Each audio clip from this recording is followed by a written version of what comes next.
오늘 본문의 말씀을 중심으로 하여서 같은 시간 다른 인생, 그 차이는 어디서 오는가 라는 주제를 가지고 함께 말씀을 나누도록 하겠습니다. 올해 2월 달에 미술관에 가서 그림을 보았습니다. 전체 행사 주제는 다음과 같았어요. 크림트와 리치 오디의 기적이라는 타이틀을 달아놓은 전시였습니다. 트림트라고 하는 작가가 있는데 이분이 1910년도에 백피쉬라고 하는 이름의 여인의 초상화를 그렸습니다. 이 창이 넓은 모자와 어깨 아래로 흘러내린 푸른 소를 두른 여인의 모습을 담은 초상화였어요. 그런데 이 그림은 판매가 되지 않았습니다. 미술관에 전시해 놓았지만 누구도 사가는 사람이 없었습니다. 그래서 화가가 다시 그 그림을 회수하여 1916년도에 그 그림 위에다가 덧칠하여 다른 그림을 그려놓았어요. 그러니까 이중 추상화가 된 것입니다.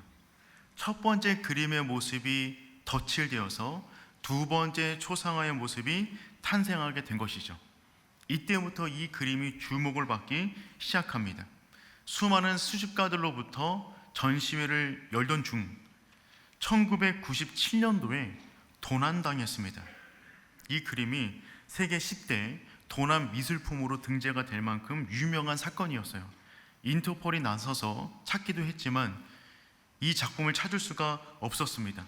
그런데 잃어버린 지 23년 만에 1919년도 미술관 외벽 속에서 기적적으로 되찾았어요. 누가 훔쳐갔는지도 모르고 누가 가져다 놓았는지도 모르는 것입니다. 23년 만에 미술관 옆에 담쟁이로 덮어있는 덩굴이 있었는데 그 덩굴을 정원사가 정리하다 보니까 검은색 비닐봉다리 속에 저 그림이 고스란히 들어가 있었습니다. 놀라운 것은 그 검정 비닐봉다리는 잃어버렸을 그 당시에 있던 비닐이 아닙니다. 그러니까 누군가가 저것을 몰래 가져갔다가 누군가가 현대 사람이 그 시대의 비닐을 담아서 다시 그 안에 둔 것이에요. 누가 훔쳐갔고 누가 갖다 놨는지 아직까지 미스테리입니다. 그런데 진품인가를 확인하기 위해서 엑스레이로 비췄더니 그 그림 속에 두 개로 겹쳐있는 초상화가 보인 것입니다. 첫 번째 그림과 두 번째 덧칠한 그림이 선명하게 찍히는 것이죠. 그래서 이 그림이 그때부터 엄청나게 유명해졌습니다. 처음에 팔리지도 않던 그림이었는데 다시 가지고 덧칠하고 또한 잃어버렸다 되찾은 스토리가 더해지면서 그 가격이 환율이 높을 때는 900억까지 올라갑니다. 그리고 되찾은 이후에 그 그림을 해외로 처음으로 나가서 전시한 것이 올해 2월 달에 한국에서 열린 전시였어요. 제가 난생 처음으로 미술관을 가서 그 그림을 봤다는 건 아니겠습니까? 가보니까 방탄 유리 속에 보관해 놓았더라고요. 너무나 귀한 그림이 되어서 지금은 방탄 유리 속에 잘 전시가 되어 있었습니다. 이 그림을 보고 있는데 참 요셉을 많이 닮았다라는 생각을 하게 되었습니다. 처음에 참 눈에 띄지 않는 작품이었는데 덧칠을 하게 되고 잊어버리고 되찾은 다음에 스토리가 더해지니까 그 가치가 전 세계 가운데 알려지는 유명한 그림이 된 것입니다. 요셉의 인생이 그와 같았습니다. 아버지와 함께 헤브론 땅에 머물러 있을 때 그는 그냥 채색옷 하나 잘 입고 있는 철없는 막내 아들이었습니다. 그런데 그의 인생에 팔리고 잊혀지고 오늘 본문의 말씀에 등장하는 이 요셉의 모습은 아버지 집을 떠난 23년 후의 모습입니다. 아니 22년 후의 모습입니다. 마치 크림트의 미술작품을 잃어버리고 23년 만에 되찾은 것처럼 요셉은 지금 22년 만에 다시 형들과 만나는 그 장면 초입에 서 있어요. 그런데 그 시간 동안 요셉은 완전히 다른 사람이 되었습니다. 요셉의 인생을 한마디로 말한다 그러면 로마서 8장 28절의 말씀으로 정리할 수 있을 것 같아요. 우리 한번 읽어보겠습니다. 우리가 알거니와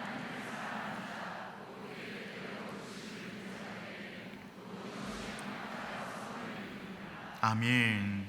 하나님을 사랑하는 자, 곧 그의 뜻대로 부르심을 입은 자들에게는 모든 것이 합력하여 선을 이루느니라. 요셉의 인생 전체를 한 문장으로 남긴다 그러면 이 말씀으로 남길 수 있을 거라고 저는 생각이 들어져요. 그런데 로마서 8장 28절 가운데 가장 중요한 두 개의 단어를 뽑으라면 그 첫 번째는 무엇이냐면 모든 것이고, 두 번째는 합력하여입니다. 모든 것이, 모든 것 안에 무엇이 들어가는 것이냐면 모든 상황, 모든 시간, 모든 아픔, 모든 사건이 들어가는 것입니다. 기쁜 일, 슬픈 일, 억울한 일, 잊혀진 일, 배신당한 일, 그 모든 것들이 합하여 하나님이 원하시는 방향으로 나아가고 있는 것이죠. 협력하여라는 단어는 함께 일하다라는 의미가 있습니다. 무슨 말이냐면 일어난 사건 자체가 선한 것으로 인도하는 것이 아니라 그 일어난 사건과 그 사람의 선택과 하나님의 은혜가 합쳐져서 선을 이루느니라. 자동적으로 일어난 사건이 그 인생 가운데 아름다운 결과를 만들어내는 것이 아닙니다. 그 사건과 그 시간 속에서 보인 요셉의 반응과 그 가운데 함께 하신 하나님의 은혜가 합하여져서 선한 일을 만드는 것이죠.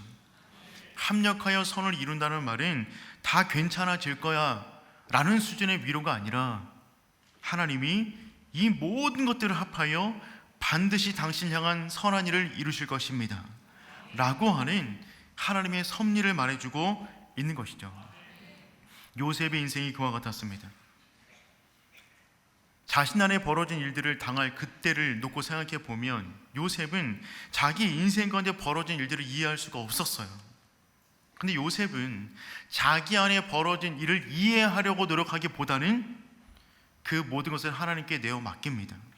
이해가 아니라 하나님을 따르는 삶을 결정하게 되는 것이죠. 그래서 하나님은 요셉의 인생을 합하여 아름다운 선을 이루어 주십니다. 모든 훈련이 끝나자 마침내 하나님은 요셉을 애굽의 총리의 자리로 올려 놓으셨어요. 여러분 생각해 보세요. 요셉의 인생 가운데 벌어진 일, 그 일 가운데 한 가지 일만이라도 우리 인생 가운데 벌어진다면 우리는 정신을 못 차릴 것입니다. 이 세상을 살아갈 만한 소망을 품을 수가 없을 수도 있어요.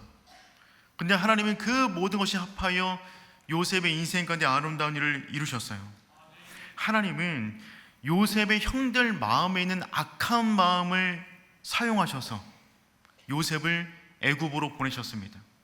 하나님은 이스마엘 상인들의 그 기지를 사용하셔서 요셉을 보디발의 집의 노예로 팔게 하셨어요. 하나님은 또한 보디발 아내의 욕정을 활용하여 요셉을 감옥 안으로 보내셨어요. 또한 하나님은 술 맡은 관원장의 망각을 활용하여 하나님의 때까지 2년 동안 무르익도록 하셨습니다. 결국 형들의 악한 마음, 상인들의 거래, 보디발 아내의 욕정, 술 관원제의 망각까지 합력하여 그 가운데 선한 믿음의 반응을 보인 요셉과 협력하여 아름다운 선을 이루신 것입니다. 요셉이 하루아침에 애굽의 총리가 된 것이 아니에요. 그는 인생에서 벌어진 모든 문제들 속에서 총리로 만들어진 인생이 되었던 것입니다. 그러니 사랑하는 성도 여러분, 우리가 요셉의 인생을 살펴보는 동안에 이 사실을 정말 잊지 않았으면 좋겠습니다. 우리 인생 가운데 벌어지는 일 가운데 버릴 만한 것은 하나도 없습니다. 하나님 안에 있습니까? 기도하고 있습니까? 그리고 선택하셨습니까?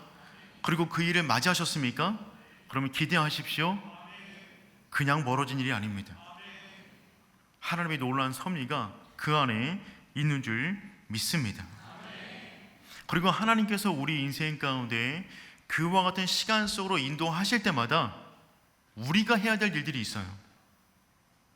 하나님의 인도하심과 우리의 반응이 합하여 선을 이루는 겁니다. 그 시간 동안 우리가 해야 될 일은 무엇이냐면 형통을 유지하는 것입니다. 요셉은 성공한 사람이 아니라 형통한 사람이었어요.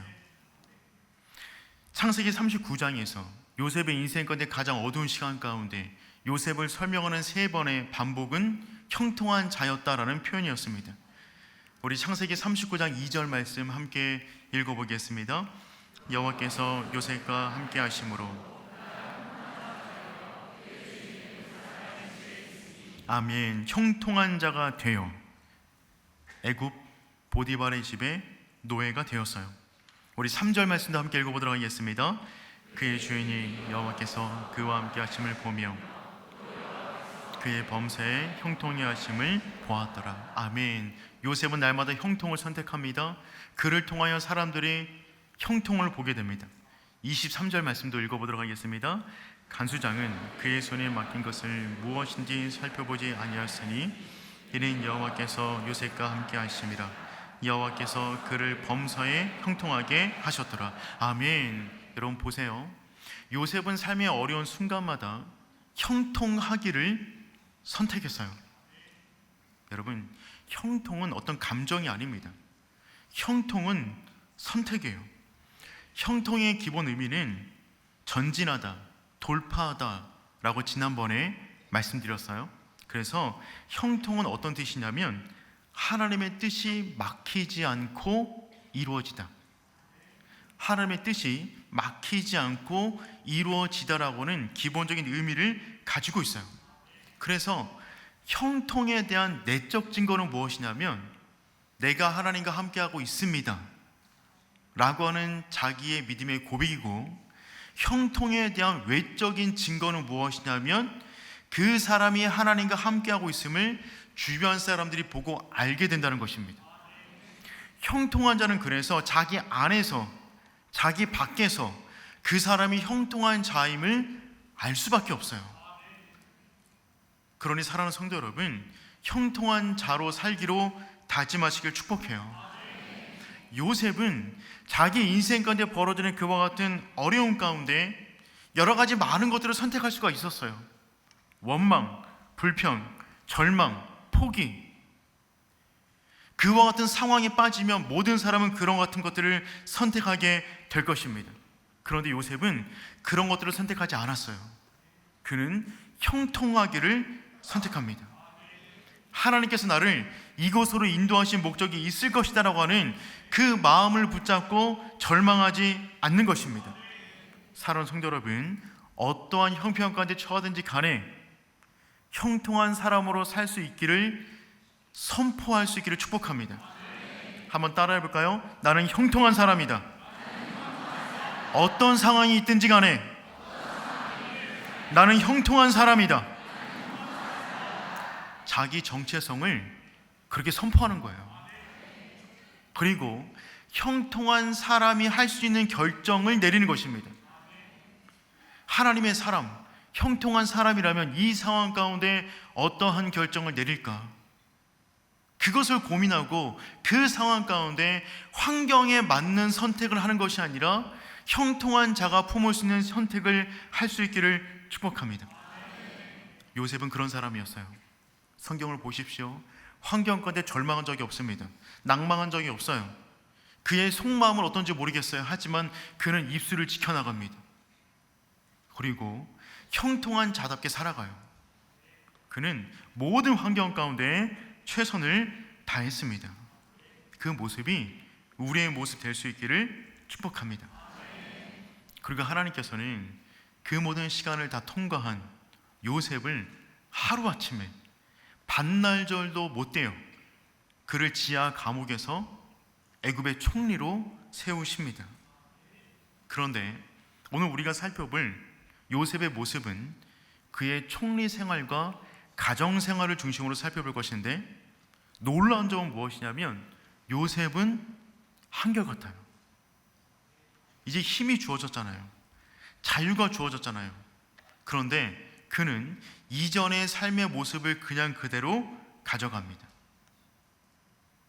많은 사람들이 고생하다가 그 자리에 올라가서 힘이 생기고 자유가 주어지면 그 자리에서 더 큰 죄를 저질러 더 깊숙이 떨어지는 것을 우리가 많이 보게 되는데, 요셉의 놀라운 점은 어디에 있냐면 그는 낮은 곳에 있든지 간에 감옥에 있든지 간에 총리직에 있든지 간에 그의 내면은 흔들리지 않습니다. 그는 언제나 하나님 앞에 형통한 자답게 살아가요. 그래서 요셉이 정말 대단한 것입니다. 저는 우리 오륜의 모든 성도님들이 이 시대를 살아가는 또 다른 살아있는 요셉이 될 수 있기를 축복합니다. 특별히 우리 다음 세대들이 정말 그랬으면 좋겠어요.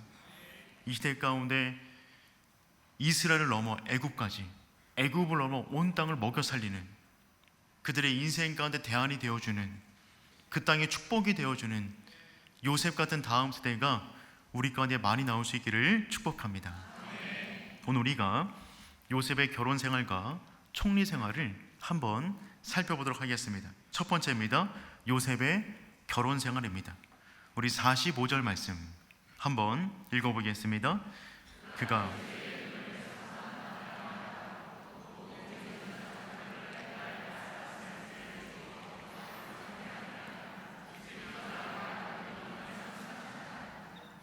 바로는 요셉에게 자신의 모든 권한을 넘겨주었습니다. 그리고 요셉의 이름을 사브낫 바네아라고 고쳐줘요. 애굽식의 이름인데요, 이 이름을 가만히 보면 사브낫 바네아라고 됐는데, 낫이라고 하는 단어는 어떤 것이냐면 고대 이집트 가운데 여신 가운데 네이트가 있어요. 그 네이트를 상징하는 낫이라는 단어를 그의 이름 속에 집어넣은 것입니다. 그래서 그 뜻은 무엇이냐면 신이 말하며 살아있다 라고는 의미가 있어요. 요셉이 꿈 해몽을 해왔을 때 바로는 그 속에 신이, 영이 가득함을 고백했죠. 그래서 요셉의 이름을 고쳐줄 때 사브낫 바네아라는 이름으로 그의 이름을 애굽식으로 변경해 놓았어요. 그의 이름을 이처럼 바꿔놓았다는 말은 무슨 말이냐면 바로가 주도한 요셉의 애굽화의 마침표가 찍혔다는 것입니다. 너는 이제 진짜 애굽 사람이다, 내부 사람이야, 외지인이 아니야, 완전히 우리와 같은 자이다 라는 선언이 그의 이름을 바꿔줌으로 증명이 되는 것입니다. 또한 바로는 요셉의 정치적 입지를 든든하게 해주기 위하여 정말 강력한 처가댁을 만나게 해주었습니다. 그는 온 땅의 제사장이었던 보디베라의 딸 아스낫과 요셉을 결혼시켰어요. 이 결혼을 요셉이 원했을까요? 잘 모르겠습니다. 그런데 온 땅, 온이라고 하는 지역의 땅에 제사장 되는 보디베라의 딸 아스낫과 결혼하게 됩니다. 아스낫이라는 이름에도 낫자가 들어가죠. 애굽 여신인 네이트를 상징하는 낫자가 또 들어가는 것입니다. 그러니까 요셉의 이름이나 그 처의 이름이나 낫이라고 하는 애굽의 여신 네이트의 이름이 들어간 것이죠. 그리고 이 보디베라는 온 땅의 제사장이었는데 그 땅은 태양신을 숭배하는 땅이었어요. 애굽에 여러 가지 많은 신들이 있었지만 그 가운데 최고의 신은 태양신이었는데 그 신을 숭배하는 제사장이 보디베라였습니다. 그러니까 애굽 땅 가운데 가장 막강한 종교 지방과 연을 맺어 준 것입니다. 당시 정치는 종교와 하나였어요. 정치 권력의 힘의 배경에는 종교가 있었습니다. 종교 역시 정치화되어 있어서 그 둘은 뗄래야 뗄 수 없는 관계였죠. 그런데 요셉으로 하여금 태양신을 숭배하는 보디베라의 딸과 결혼을 맺어준 것은 어떤 의미가 있는 것이냐면 최고의 권력을 맺어준 것입니다. 막강한 힘을 요셉에게 실어주고 있는 것이죠. 요셉은 완전히 애굽화 되었어요. 누가 봐도 애굽 사람입니다. 챗 GPT에게 요셉의 모습을 그려달라고 요청했어요. 다음처럼 등장합니다. 구릿빛에 민머리에 수염을 깎았죠. 요셉이 감옥에 나오자마자 수염을 깎고 새 옷을 입혀서 바로 앞에 세워놨잖아요. 유대인들은 수염을 기릅니다. 머리도 기릅니다. 그런데 애굽 사람들은 정결의 문제 때문에 수염과 민머리를 밀어버리죠. 특별히 귀족일수록. 그리고 그들은 가발 문화가 발전되어 있었어요. 그게 세마포를 입히고 옷걸이를 하고 인장반지 끼우고 버금술에 태우고 그의 이름과 결혼까지 애굽화 작업이 끝났어요. 여러분, 이렇게 보면 히브리인입니까? 애굽 사람입니까? 누가 봐도 애굽 사람입니다. 누가 봐도 애굽 사람이에요. 더군다나 그의 처가는 온 땅에 태양신을 숭배하는 제사장입니다. 그의 딸과 결혼했어요. 그의 이름 속에 낫이라는 네이트 신이 들어갑니다. 아내 역시 마찬가지입니다. 누가 봐도 그냥 애굽 사람이죠. 여기서 우리는 한 가지 질문을 던질 수가 있어요. 아니, 그래도 너무 심한 거 아닌가? 요셉이 어떻게 저럴 수가 있지? 하나님의 사람이 이름 속에 낫자가 들어가? 아니, 어떻게 저렇게 머리를 밀어버릴 수가 있지? 저렇게 애굽화 될 수 있는 거지? 누가 봐도 애굽 사람이잖아. 아니, 어떻게 태양신을 숭배하는 제사장의 딸과 결혼할 수 있는 거지? 여러분, 이러한 요셉을 믿음의 사람으로 받아줄 수 있겠습니까? 부러워요? 어떠시겠습니까? 여기서 우리는 굉장히 중요한 신앙인의 이 사회 속의 역할을 고민하게 됩니다. 성도로서 우리는 이 사회 속에서 어떠한 정체성을 가지고 살아갑니까? 우리는 세상에 파견된 하나님의 사람입니다. 우리는 세상 속으로 깊숙이 들어갑니다. 우리는 세상과 단절을 추구하지 않아요. 또한 세상 속에 동화되지도 않습니다. 그건 세속주의죠. 하지만 세상을 포기하지도 않습니다. 세상 속에 들어가지만 그곳에서 하나님의 사람으로서의 정체성을 가지고 믿음으로 살아가는 것이 우리의 삶의 모습이 되는 줄 믿습니다.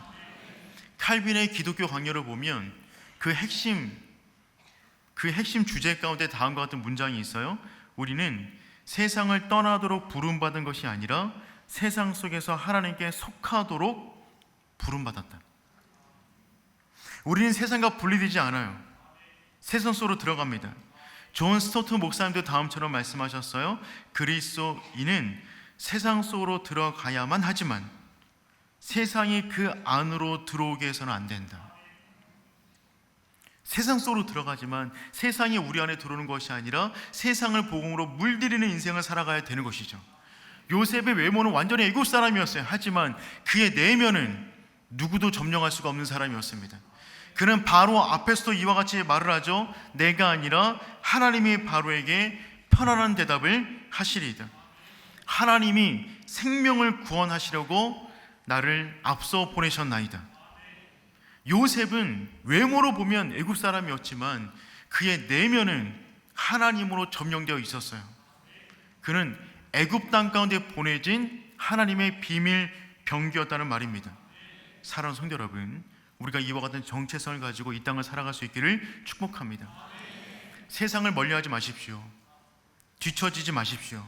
하지만 세상에 물들지 마십시오. 세상을 복음으로 섬기는 우리 모두가 될 수 있기를 축복합니다. 특별히 우리의 다음 세대가 그랬으면 좋겠어요. 최선을 다해서 준비하세요. 뒤처지지 마십시오. 고립되어서는 안 됩니다. 또한 세상에 물들어서도 안 되는 것이죠. 세상 속을 적극적으로 살아가되 하나님의 사람으로서 세상 속에 하나님의 나라가 임하도록 열심히 살아가는 우리 모두가 될 수 있기를 축복합니다.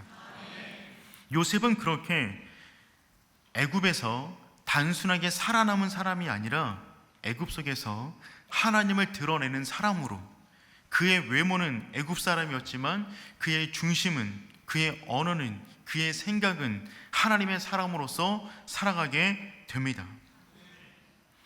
요셉의 기와 같은 모습은 자녀들의 이름을 통해서도 우리가 확인해 볼 수가 있어요. 요셉의 꿈 해몽처럼 7년간의 큰 풍년이 있었습니다. 그리고 흉년이 시작되기 전에 요셉은 두 아들을 낳아요. 우리 50절 말씀 한번 읽어보겠습니다. 흉년이 들기 전에 요셉에게 두 아들이 나되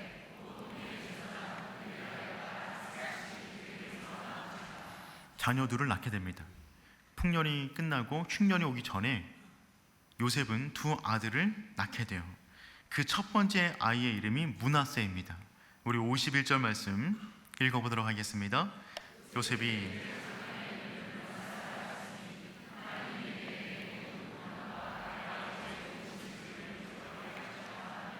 아멘. 요셉이 아들을 낳았어요. 얼마나 행복했을까요? 그 아들의 이름을 므낫세라고 지었습니다. 이 므낫세라는 이름은 잊다라고 하는 의미를 갖고 있어요. 잊어버리다. 즉 오늘 51절 말씀에도 보니까 하나님이 내게 내 모든 고난과 내 아버지의 온 집이를 잊어버리게 하셨다 하며, 여러분 므낫세를 낳은 다음에 뭐라고 고백하냐면 하나님께서 내 모든 고난과 내 아버지 집의 온 일을 잊어버리게 하셨다 라고 믿음의 고백을 담아서 그 아들의 이름을 지었어요. 그러니까 이 의미를 가만히 뒤집어 보면 어떤 의미가 있는 것이냐면, 지금까지도 요셉은 그 마음 안에 지난날의 상처를 가지고 살아왔음을 알 수가 있습니다. 오늘에 이르러서야, 첫째 아들을 낳고서야 내 안에 있는 모든 아픔이 치유되었습니다 라고 지금 고백하고 있는 것입니다. 사랑하는 성도 여러분, 요셉도 사람입니다. 우리와 성정이 같은 사람이에요. 그 사람이라고 팔려갈 때, 감옥에 갈 때, 힘든 시절 보낼 때 왜 마음 안에 상처가 없었겠어요? 요셉 역시 20년 이상을 그 아픔을 가지고 살아왔던 것을 우리가 본문을 통해서 확인해 볼 수가 있습니다. 하지만 그는 입술을 열어 범죄하지 않았다는 거예요. 풀리지 않는 의문들이 있었어요. 아픔과 응어리가 있었습니다. 하지만 그는 그 모든 것을 담아둔 채 형통한 자로 살기로 다짐하고 형통한 자가 내릴 선택을 하며 이 자리까지 오게 되었다는 것이죠. 여러분, 그렇습니다. 세월이 약이라고 하지만 시간이 흘러도 치유되지 않는 고통을 누구나 다 가지고 있습니다. 하지만 여러분 기억하시길 바랍니다. 하나님 안에서 하나님은 우리 안에 그 응어리진 마음들을 만지기를 원하세요. 오륜교에서 예배하는 그 모든 시간 동안 우리 안에 있는 그 모든 응어리들이 풀어져 하나님 안에서 온전한 치유와 회복을 경험할 수 있는 우리 모두가 될 수 있기를 축복합니다. 요셉은 첫째 아들을 낳고서야 지난날의 모든 아픔이 온전히 씻어진 것은 아니었지만 그 의미를 새롭게 깨닫게 되었어요. 아, 그렇구나. 하나님께서 나를 여기까지 인도하신 목적이 이거였구나. 나로 하여금 꿈을 주시고 이렇게 힘든 여정을 겪게 하셨는데, 그때 그 순간을 보면 이해가 되지 않는 순간들이었지만 이 아들을 이 현장에서 안고 보니 여기까지 인도하신 하나님의 의미가 있었구나. 이 일을 하라고, 이것 때문에 여기까지 인도하셨구나. 그는 이제서야 지난날의 모든 과거가 온전히 잊혀진 것은 아니지만 새롭게 해석이 되었다는 말입니다.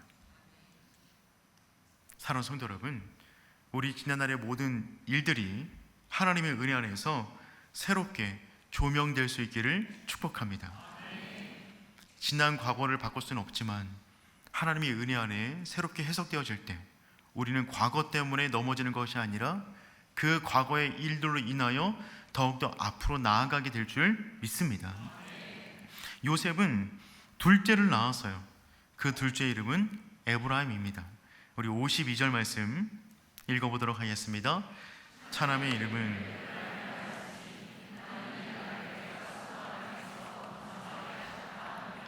아멘. 요셉은 둘째를 낳은 다음에 그 이름을 에브라임이라고 지었어요. 이 말의 뜻은 무엇이냐면 번성하게 하다라는 의미입니다. 하나님께서 나로 하여금 이 수고한 땅에서 번성하게 하셨습니다 라는 고백을 담아서 이렇게 지었어요. 첫째 아들의 이름은 요셉의 과거와 관련된 이름이었어요. 둘째 아들의 이름은 요셉의 미래와 관련된 이름입니다. 그러니 요셉은 지금 두 아들을 낳은 다음에 그의 과거가 치유받고 미래 가운데 살아갈 소망을 다시금 품게 되었다는 것입니다. 그는 더 이상 과거의 아픔에 매어 살지 않고 그 응어리를 붙잡고 살아가지 않은 사람이 될 것이며, 또한 이 땅까지 살아가는 동안에 그가 이 땅에 살아가는 분명한 목적과 소망을 안고 살아가는 존재가 되었음을 두 아들의 이름을 통하여 지금 고백하고 있는 것이죠. 그런 요셉은 겉모습은 완전히 애굽 사람이었지만, 이름도 바꾸었지만, 의복도 애굽 사람의 모습이었지만, 그의 가정을 온전히 믿음으로 키우기 위해서 부단히 노력했던 가장임을 우리가 확인해 볼 수가 있는 것입니다. 사랑하는 성도 여러분, 우리의 가정도 요셉 같은 가정 되시기를 축복합니다. 부부간의 만남, 때로는 같은 믿음을 갖고 결혼을 했다고 생각했는데도 약간 이방신 사람처럼 느껴지는 순간을 느낄 때도 있잖아요. 뭐 부부관계는 로또라면서요. 그렇게 안 맞는다고.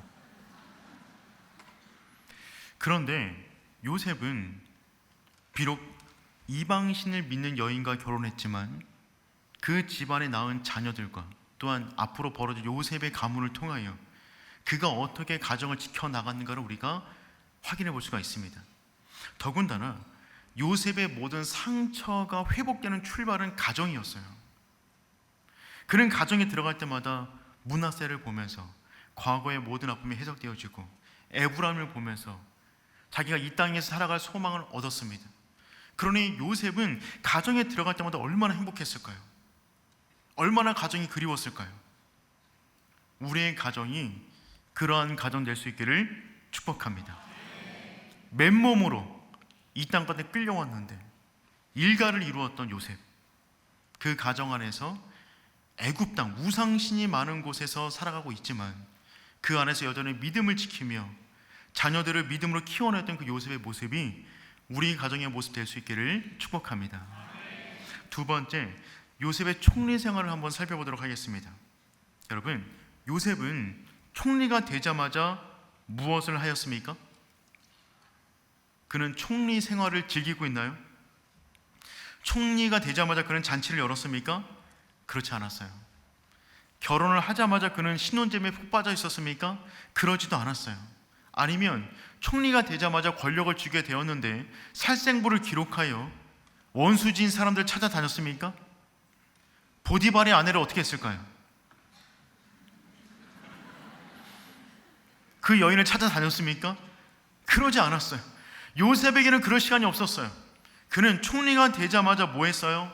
온 땅을 순찰합니다. 45절 말씀 읽어보도록 하겠습니다. 그가 요셉의 이름을 사브나 바네라 하고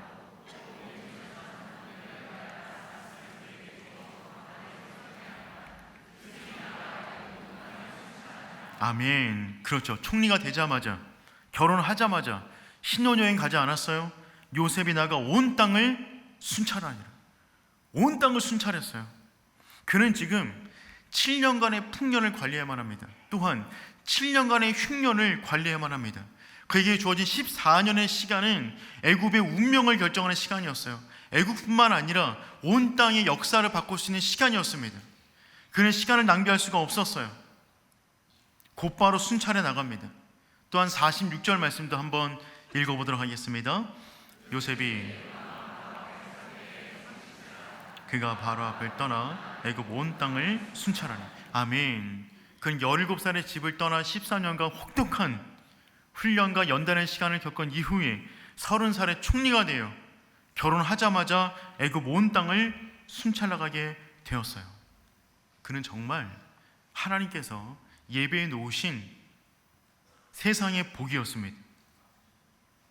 그는 시간을 낭비할 수가 없었어요. 그는 종으로 있을 때와 같이, 감옥에서 재반 업무를 볼 때와 같이, 그는 총리가 되어서도 형통한 자로 살아갑니다. 자기 혼자 복을 누리는 자리에 머물러 있는 것이 아니라 자기를 이 자리 가운데 얹어 놓으신 하나님의 뜻을 생각하며 형통한 자로 살기를 다짐하게 되는 것이죠.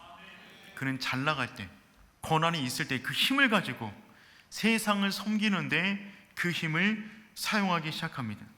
온 땅에 순찰을 나가는 것이죠. 우리 48절 49절 말씀도 함께 읽어보겠습니다. 요셉이 각 성에 저장하되 각 성읍 주위에 밭의 공식을 그 성읍 중에 쌓아두매 쌓아둔 곡식이 바다 모래같이 심이 많아 세계를 그쳤으니 그 수가 한이 없음이었더라. 아멘. 요셉은 온 땅을 순찰 나가서 곡간을 지을 곳을 보고 물류의 시스템을 만든 다음에 창고에다가 곡식들을 쌓아놓기 시작합니다. 세법을 바꾸었어요.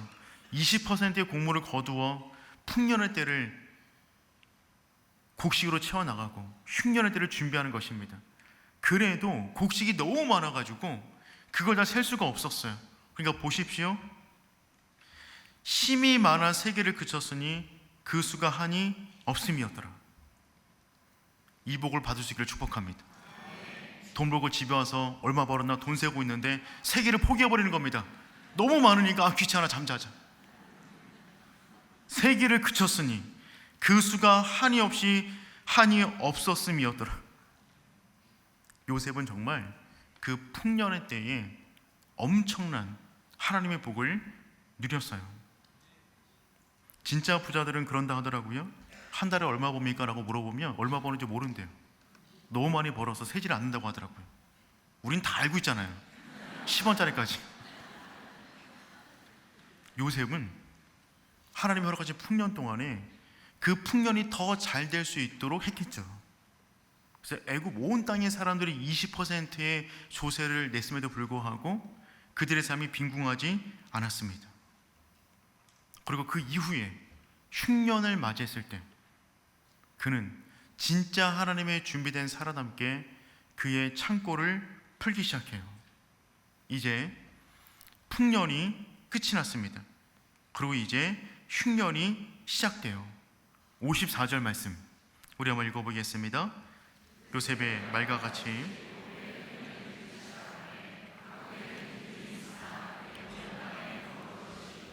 아멘. 애굽 온 땅에는 먹을 것이 있더니 누구 때문입니까?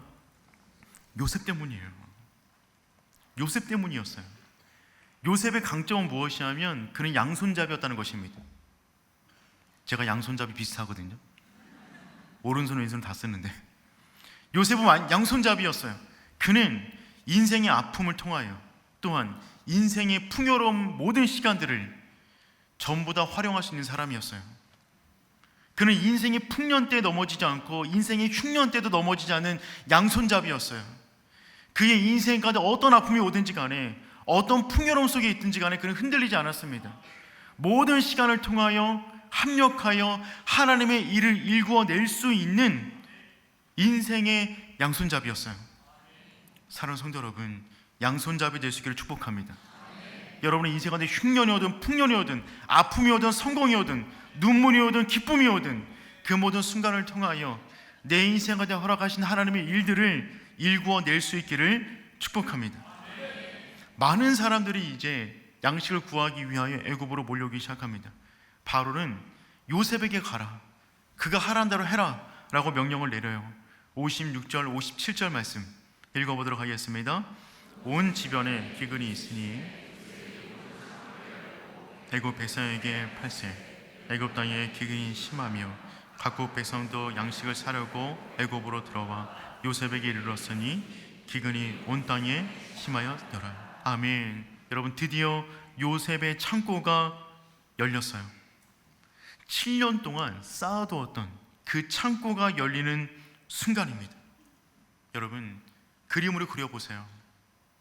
전국에 쌓아놓던 곡간 창고가 열리는 순간입니다.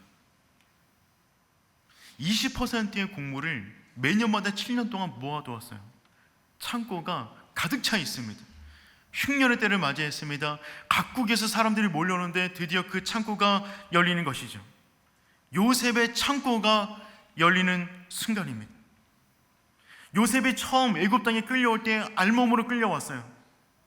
그는 구걸해야 살 수 있는 존재였습니다. 종으로 살아갔어요. 줄 것이 아무것도 없었어요. 감옥에 들어갔습니다. 자기 소유라는 것이 없었어요. 그런데 한순간에 하나님이 그를 총리로 세워두셨어요. 7년간 풍년의 때를 감당합니다. 그리고 흉년의 때가 되었어요. 그 순간에 요셉의 창고가 열어지기 시작하는데 알몸으로 넘어왔던 사람을 통하여 애굽 인근에 있는 모든 나라를 살리는 놀라운 일을 감당하게 되는 것입니다. 사랑하는 성도 여러분, 여러분의 인생의 창고가 이처럼 풍성하시기를 축복합니다. 여러분이 이 땅의 흉년을 하나님의 복으로 채우는 복의 통로가 될 수 있기를 축복해요. 한 주간 이 말씀을 가지고 준비하는데 교회와 성도를 위해서 이 제목 가지고 많이 기도했어요. 오륜교회 성도의 창고가 풍성하게 하여 주시옵소서. 그래서 나 혼자 잘 먹고 잘 사는 그것에서 끝나는 것이 아니라 내 인생 가운데 아무 문제가 없습니다, 여기서 끝나는 인생이 아니라 그 창고가 열리는 그 순간에 우리 주변의 사람들을 먹이며 살리며 공급하는 성도 되게 하여 주시옵소서. 또한 오륜교회가 그런 교회 되게 하여 주시옵소서. 시대적 굶주림을 해결하는 대안을 제시하는 교회가 되게 하여 주시옵소서. 무엇보다 영적인 굶주림, 관계의 굶주림, 상처의 굶주림, 그 굶주림이 심한 이 시대 가운데 오륜교회와 성도를 통하여 하나님의 복과 위로가 흘러가는 넉넉한 창고 되게 하여 주시옵소서. 여러분, 요셉의 창고가 열리는 그 순간에 요셉은 얼마나 감격했을까요? 아, 이거였구나. 17살 때 하나님이 보여주었던 곡식단들에 대한 꿈, 이거였구나. 그때 곡식이 무엇이었나 너무 궁금했는데, 왜 하필이면 곡식이었나 너무 궁금했는데, 나만을 위한 곡식이 아닌 열국을 위한 사람들의 배우를 채우는 그 곡식이 되라고 나에게 그 꿈을 꾸게 하셨구나 는 것을 그 창고가 열리는 순간에 깨닫지 않았을까요? 그 순간에 요셉은 쓰임받는 기쁨이 정말 충만했을 것입니다. 13년간 겪었던 종살이, 옥살이, 그 가운데 경험했던 고통, 누명, 유혹, 배신, 잊혀짐, 그 모든 순간들이 정말 아픈 순간이었지만 이때를 위함이었구나, 이때를 위하여 나를 여기까지 인도하셨구나, 그것을 깨닫는 시간이 되었을 것입니다. 사랑하는 성도 여러분, 쓰임받는 기쁨이 충만하기를 축복합니다. 내 인생 간에 문제가 없는 것, 그것을 뛰어넘어 내가 누군가의 인생을 책임지고 붙잡아주고 함께하는 요셉의 창고를 지닌 복된 인생이 될 수 있기를 축복합니다. 요셉은 정말 22년간의 세월을 통하여 완전히 다른 사람이 되었어요. 17살에 팔려나와 30살에 총리가 되고 7년간의 풍년 이후에 흉년 2년차를 맞이하여 창세기 42장에 등장하는 요셉의 나이는 어느덧 39살이 되었습니다. 형들로부터 팔려나간 지 22년이 지났어요. 요셉은 22년간의 세월 동안 완전히 다른 사람이 되었습니다. 그런데 동일한 22년을 보냈던 야곱의 가정의 모습은 과거에 묶여 있어요. 동일한 22년을 보냈어요. 요셉이 44년 산 것이 아니에요.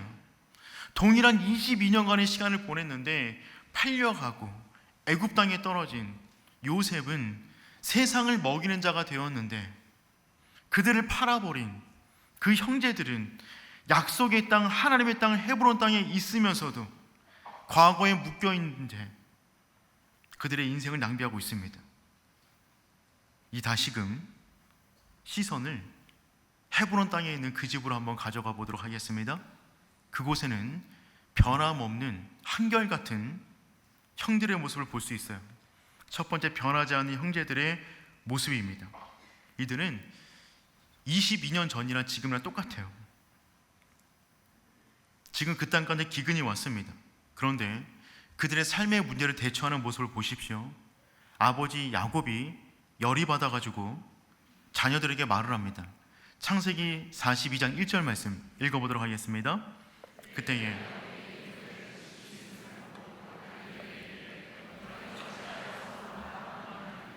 야곱이 말을 하죠. 너는 어찌하여 바라보고만 있느냐? 무슨 말이에요? 뭐라도 좀 해라. 굶어 죽고 있지 않냐? 왜 이렇게 가만히 있는 거야? 답답한 마음에 야곱이 나머지 형제들에게, 나머지 아들들에게 지금 채근하고 있는 것입니다. 그 아들들은 누구도 나서지 않았어요. 누구도 움직이지 않습니다.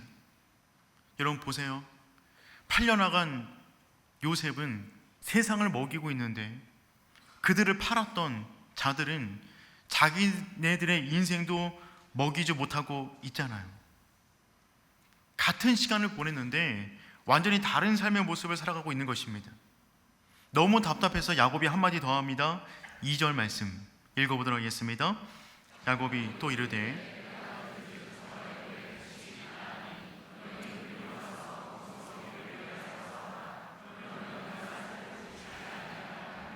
야곱이 말을 합니다. 내가 들으니까 애굽의 곡식이 넘쳐난다고 하는데 가서 좀 구해와라 라고 말을 하죠. 아니, 아버지 야곱도 알고 있는 이 사실, 애굽에 가면 곡식이 있다라고 하는 그 사실을 이 나머지 아들들은 몰랐을까요? 그런데 왜 이들은 애굽으로 가지 않고 서로 얼굴만 쳐다보고 있는 겁니까? 왜 그렇죠? 이들 안에 결코 말해서는 안 되는 두 가지 단어가 있었습니다. 첫 번째는 요셉이고 두 번째는 애굽입니다. 그 동생을 애굽으로 팔아버렸어요. 이들은 누구도 이 두 단어를 말할 수가 없었어요. 애굽은 그들의 수치스러운 과거를 떠올리게 하는 곳이었어요. 아버지에게 속였잖아요. 그곳에 곡식이 있는 걸 알고 있지만 본인이 동생을 그리로 팔았다는 그 장소를 가게 되면 그 안에 죄책감이 더더 심해지니 그 땅을 보지도 않고 서로 얼굴만 쳐다보고 있는 것입니다. 몇 년 전에 읽었던 한 책에서 보았던 책인데 그 책에 실화라고 하면서 기록되어 있는 내용입니다. 한 남녀가 저녁으로 치킨을 먹으려고 켄터키 프라이드 치킨집을 갔대요. 그 치킨을 시켰는데 포장해서 나가서 밖에 나가서 정원에서 먹으려고 사고 나갔는데 사들고 나가서 열어보니까 치킨이 아니라 돈다발이 들어있었답니다. 여러분 같으면 어떻게 하시겠어요? 하나님 감사합니다. 근데 그분들은 그것을 가져다 정직하게 그 집에 갖다 준 거예요. 그러니까 그 점장이 놀란 겁니다. 실은 그 전날 벌었던 모든 금액을 그 안에 집어넣고 포장자리에 집어넣고 가져가려고 하는데 실수로 그 돈다발을 넘겼답니다. 그래서 점장이 너무 고마워서 제가 지금 기자를 부르겠습니다. 지금 시대도 이렇게 정직한 사람이 있음을 온 세상이 알아야 됩니다. 우리 기사 냅시다 라고 제안했는데 그분들이 정중하게 거절했대요. 아니, 괜찮습니다. 그래도 점장이 하도 요구하니까 그 사람이, 남자가 구석으로 그 점장을 데리고 가더니 이렇게 말을 했대요. 사실 나 결혼한 사람인데 저 사람은 제 아내가 아닙니다.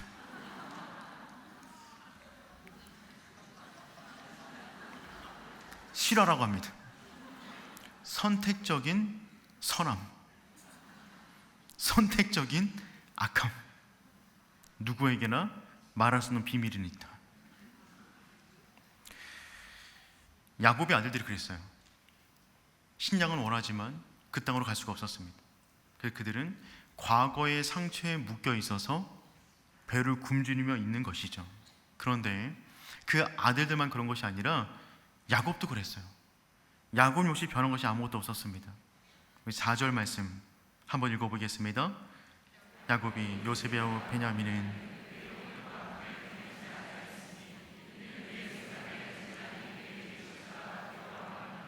여러분 보십시오.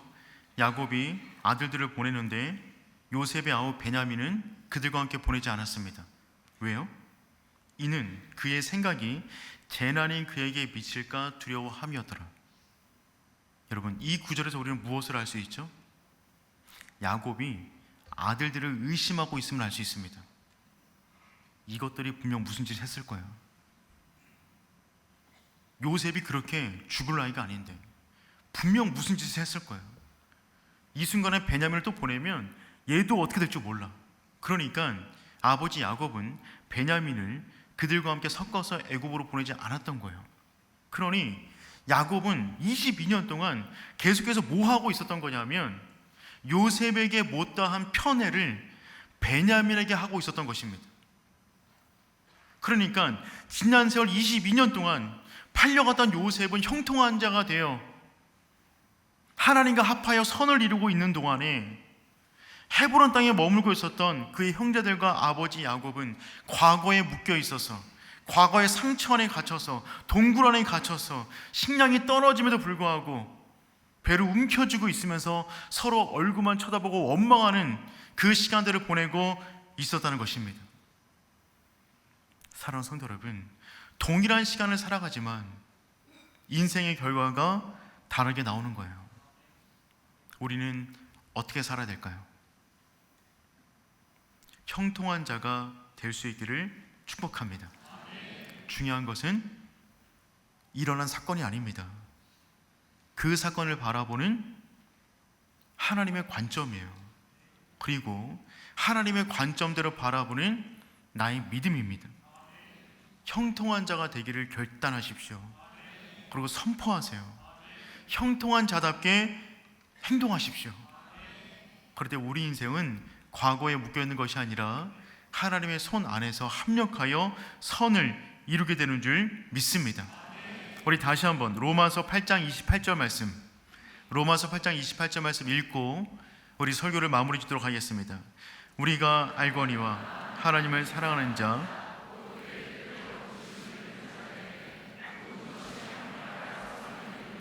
아멘. 우리가 알거니와, 단순히 지적으로 아는 것이 아닙니다. 온몸을 통해서 우리도 알고 있는 거예요. 우리도 알고 있잖아요. 하나님을 사랑하는 자, 곧 그의 뜻대로 부르심을 입은 자들에게는, 이 자들 속에 누가 들어갑니까? 우리가 들어가 있어요. 우리도 이 사람들 안에 들어가 있다는 말입니다. 모든 것이 합력하여 선을 이루니라. 하나님이 지금도 그 선한 자리를 우리를 인도하고 계시는 줄 믿습니다. 요셉은 엄청난 고통을 당했지만 결국 하나님의 때가 되었을 때 30살의 총리가 돼요. 애굽뿐만 아니라 이스라엘 땅까지 먹이는 사람이 됩니다. 그래서 결국 어떤 일이 벌어집니까? 가난 때문에, 기근 때문에 야곱의 가정이 애굽으로 이주하게 됩니다. 그 기근 때문에 다시금 형제를 만나고 아버지를 만나고 화해하게 돼요. 기근은 고통이었지만 결국 기근을 통하여 그의 가정은 회복됩니다. 또 어떤 일이 벌어집니까? 그 애굽 땅에서 보내는 400년 시간 동안에 하나님께서 아브라함에게 주셨던 그 약속, 내 자녀가 하늘의 별처럼 땅의 모래처럼 많아지게 될 거야 라고 했던 그 일을 이루십니다. 70명가량이 넘어와서 400년이 지나서 200만 명 이상이 돼요. 요셉 한 사람을 먼저 보내요. 그를 통하여 놀라운 일을 행하신 하나님께서 이제는 이스라엘 땅 전체를 애굽 땅 안에서 새롭게 잉태되는 놀라운 역사를 일으키신 것입니다. 하나님의 섭리 안에 요셉의 인생이 인도함 받고 있는 것이죠. 또한 우리 역시 그 하나님의 섭리 속에서 여기까지 온 줄 믿습니다. 그리고 우리 인생 여기서 끝나지 않습니다. 다음 장이 있어요. 다음 챕터가 남아 있어요. 하나님께서 좋은 것들을 예비해 두셨습니다. 그 시간까지 온전히 형통한 자 되어 믿음으로 나아가는 우리 모두가 될 수 있기를 축복합니다.